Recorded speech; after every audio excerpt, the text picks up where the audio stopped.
প্রিয় সমাবেশ, অনুষ্ঠানের এই পর্যায়ে কবিতা পাঠ করবেন সৈয়দ আবু তোয়াব শাকির।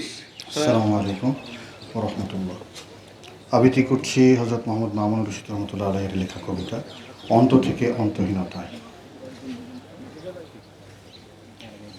একটি মানুষ দেখো ওই হেঁটে যায়, নত দৃষ্টি, খোলা চোখ, জনারণ্যে, ট্রাফিকের জ্যামে একটুও বিব্রত নয়, সহজ অভ্যস্ত ছন্দে সব কিছু পার হয়ে যায়।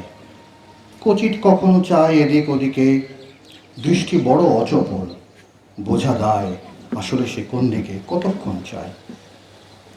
একটি মানুষ দেখো ওই চলে যায়, কি করে যে চাপালো সে তার মৌনতায় নিদর্শন নিরঙ্কুশ বিজয়ের, অথচ সবার মতো তারও বসবাস মিছিলের ঘা খাওয়া উচ্চকিত পৌর পরিবেশে। অনেকের মতো রোজ সেও আসে যায় বাণিজ্যিক এলাকা নামে মতিঝিল অফিস পাড়ায়।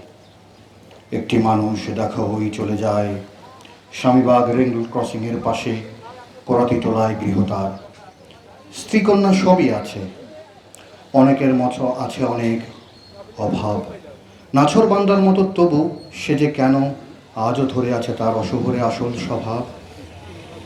রাত্রি গভীর হলে, গভীরতর হলে, একটি মানুষ ডোবে মগ্নতায়, শুধু মগ্নতায়, নিজেরই ভেতরে দেখে মানুষেরই বিশাল মিছিল, বৃন্তচ্যুত পুষ্প যেন ভুলে গেছে পথ পরিচিতি। রাত্রি নীরব হলে একটি মানুষ চলে যায়, শহর নগর গ্রাম দিগন্তের শেষ চিহ্ন মুছে রহস্য সাগরে তোলে পাল।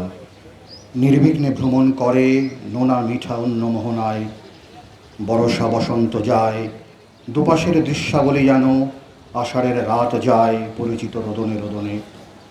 বৈশাখের দিন যায় ঝড়ে জলে জলোচ্ছ্বাসে। একটি মানুষ চলে যায়, গন্তব্য এখনো দূর পথ ছায়াহীন, তবু সে বিরতহীন অন্ত থেকে অন্তহীনতায়। আসসালামু আলাইকুম।